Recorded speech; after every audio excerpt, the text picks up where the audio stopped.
Datang seorang laki-laki, "Ya Rasulullah, izinkan aku mati syahid, karena orang yang mati syahid itu tidak akan merasakan sakratul maut illa kal qars, seperti cubitan pada tangan. Izinkan aku mati syahid, karena kalau aku mati syahid tidak akan ada azab kubur. Izinkan aku mati syahid, karena kalau aku mati syahid tidak akan ada hisab, langsung masuk surga." Nabi bertanya, "Alaka min ummin, ibumu masih hidup? Ibumu ada di rumah?" "Ya." "Ilzam rijlaiha fathammal jannah." Urus tapak kakinya, akan kau dapati surga di sana.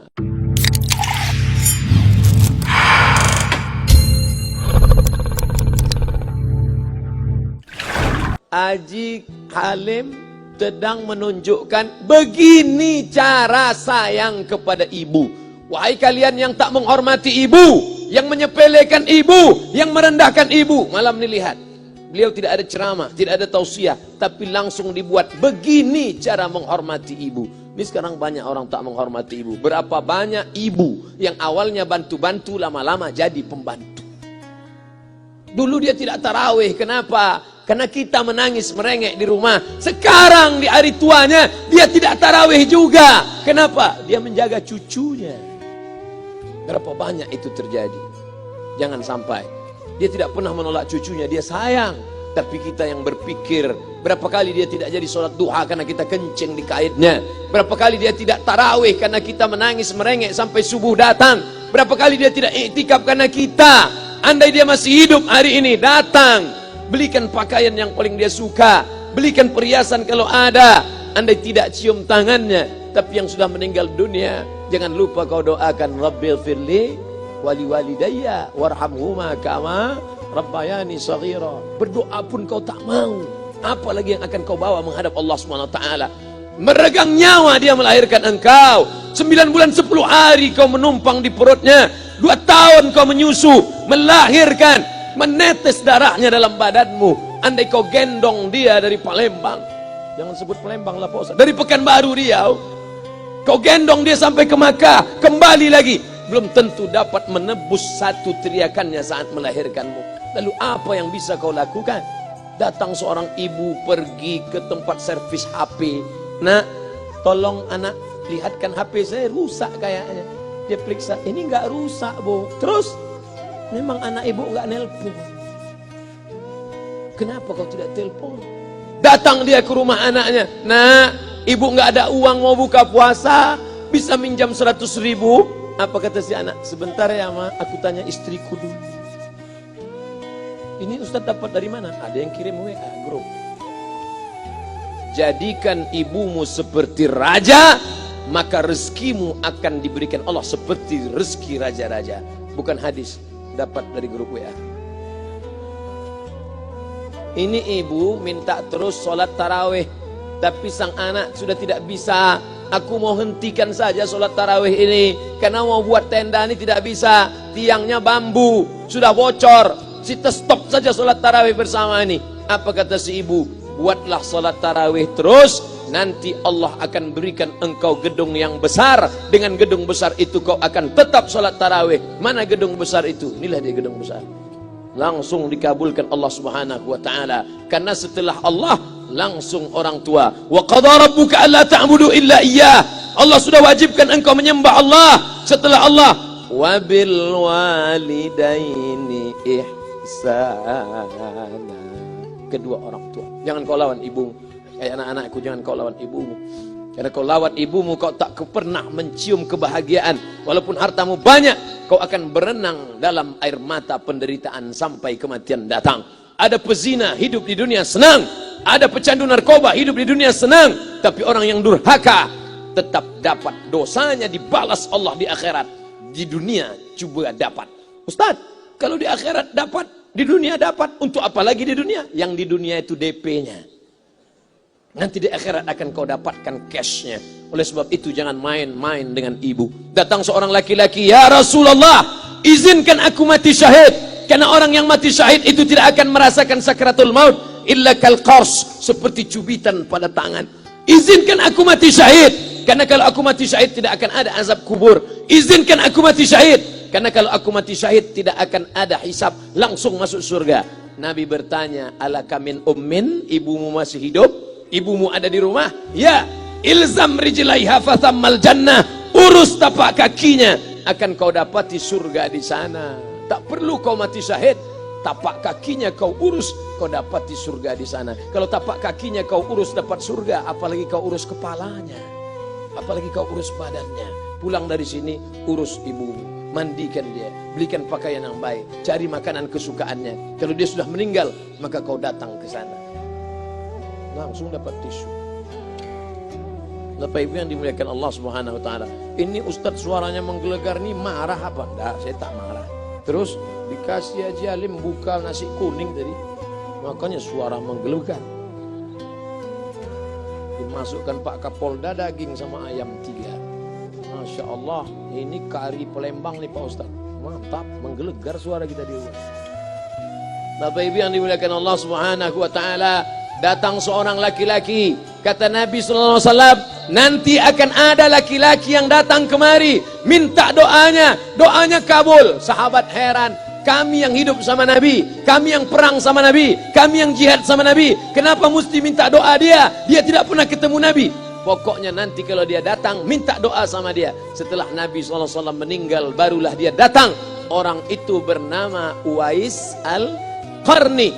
Kenapa doanya makbul? Dia merawat ibunya. Kalau ibumu kau rawat, doamu dikabulkan Allah Subhanahu wa taala. Apa yang kita lihat malam ini adalah buah bakti kepada seorang ibu.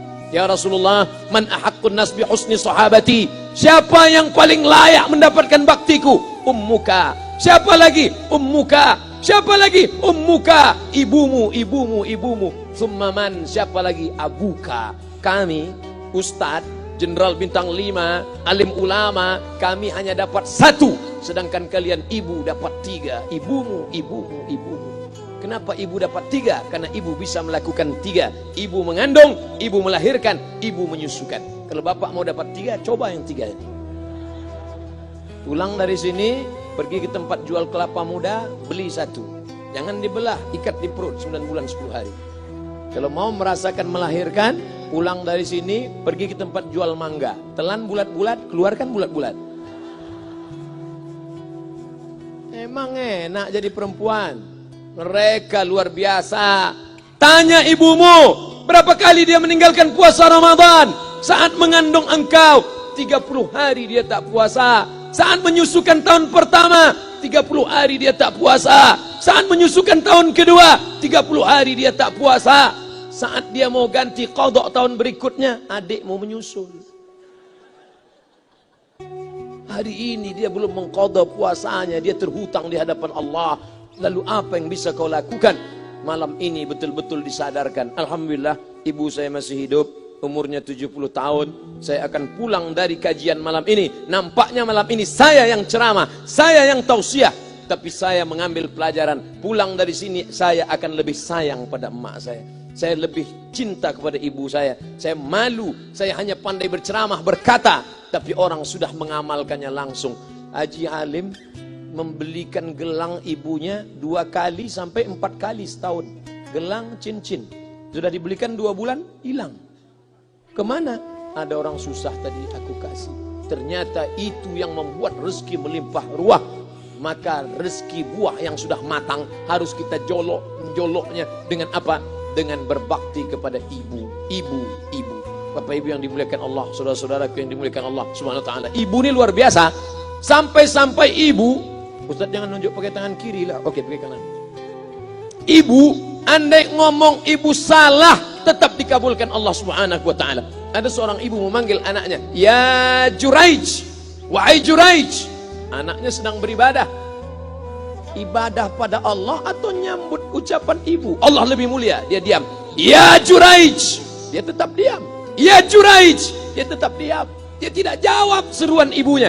Sampai akhirnya ibunya berkata, apa kata ibunya? "Allahumma la tumitshu hatta turihi wujuhal mumisat." Jangan matikan Juraij sebelum matanya melihat wanita, maaf, tunasusila.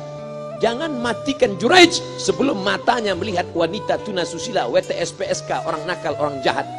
Tidak mungkin ahli ibadah matanya melihat orang jahat. Tapi takdir berkata lain. Tak lama setelah ucapan sang ibu, ada seorang WTS PSK hamil, tidak diketahui suaminya, ditangkap, ditanya, siapa yang menghamilimu? Apa kata si perempuan? Yang menghamiliku adalah Juraij. Sampai Juraij ketika difitnah, perempuan wanita susila itu ditanya, siapa yang menghamilimu? Ternyata dia berkata, Juraij. Akhirnya mereka menangkap Juraij. Juraij, ternyata engkau selama ini pura-pura saja menjadi pelaku ibadah. Engkau ternyata sudah menghamili perempuan ini. Mereka menghancurkan tempat ibadah Juraij. Tapi kemudian Juraij sabar. Dia katakan, nanti tunggu anak itu lahir, kalian baru tahu. Setelah tak lama anak itu pun lahir. Dan mereka bertanya kepada anak kecil yang belum bisa bicara, ya gulam, wahai anak kecil, man abuka, who is your father? Siapa bapakmu? Hai anak kecil, siapa bapakmu? Juraij menusuk pusar anak itu dengan telunjuknya. Dia mau tunjukkan kepada orang ramai bahwa dia tidak salah, dia tidak pezina, dia tidak melakukan perbuatan dosa. Ya gulam, hai anak kecil, man abuka, siapa bapakmu? Apa kata anak kecil itu? Cowboy. Ko sapi, boy penjaga sapi, pengembala sapi. Bapakku pengembala sapi. Barulah orang Yahudi tahu ternyata Ra'il Ghanam yang menghamili PSK perempuan jahat tadi adalah penggembala sapi. Lalu kenapa fitnah itu terjadi? Allah mengabulkan doa si ibu sebelum Juraij mati. Matanya pernah melihat wanita tuna susila. Oleh sebab itu ibu jangan sampai kalau marah sama anak memanggil anak dengan kata-kata yang tak baik. Setan, hantu. Kalaupun marah panggil dia, calon wali kota. Sini sebentar. Kalau marah betul, calon gubernur. Sini sebentar. Doa ibu dikabulkan Allah Subhanahu wa taala. Saya setahun setiap bulan Februari ceramah di Kuala Lumpur seminggu. Kuala Lumpur, Selangor, Sarawak, Kuching, kemudian Malaka, Ipoh, Negeri Sembilan. Ketika saya tausiah datang ibu-ibu makcik Malaysia. Assalamualaikum, waalaikumsalam. Ustaz Somad, ya. Saya nak jumpa dengan emak Ustaz. Loh, ngapa jumpa emak saya? Jumpa saya lah. Ustaz pasti dididik oleh seorang ibu. Saya ingin jumpa ibu Ustaz. Saya sangka dia mau jumpa saya. Ternyata ibu di tengah para habaib, diambil diri seorang profesor, dibalik diri seorang gubernur, wali kota, Kapolda. Di dalam diri mereka ini adalah orang-orang luar biasa, tapi dilahirkan oleh perempuan-perempuan yang super luar biasa. Betul? Mereka ini semua dibesarkan perempuan. Makanya ada ungkapan al-jannatu tahta aqdamil ummahat, surga di bawah telapak kaki ibu. Tapi ada yang mengatakan itu dulu Pak Ustaz, sekarang sudah berubah, surga di bawah telapak kaki babysitter. Karena banyak yang menitipkan anaknya kepada penitipan anak. Jangan Bu, walaupun kau wanita karir, tidak seberapa itu. Tidak dapat kau tebus kehilangan masa-masa manja mereka dengan pendidikan. Ini banyak ibu-ibu sekarang sudah tidak lagi mengurus anaknya. Padahal 6 tahun pertama, the golden age, usia emas, ibu harus ikat hubungan emosional dengan anak. 2 tahun pertama, susukan. 2 tahun kedua, lompat-lompat, lari-lari, lucu-lucu. 2 tahun ketiga, mulai menghafal surat-surat pendek. Umur 7 tahun, baru dia sholat. Begitu. Sekarang banyak. 2 tahun pertama, dia titipkan ke Al-Baqarah, sapi betina. 2 tahun kedua, dia titipkan ke PAUD dan BUUD. 2 tahun ketiga, dia titipkan ke TK. Akhirnya anak putus kontak. Setelah anak remaja, baru ibunya nanya, Ustadz, kenapa anak saya lebih mau curhat sama pacarnya daripada sama saya? Karena anak sudah lost contact, putus hubungan dengan ibu.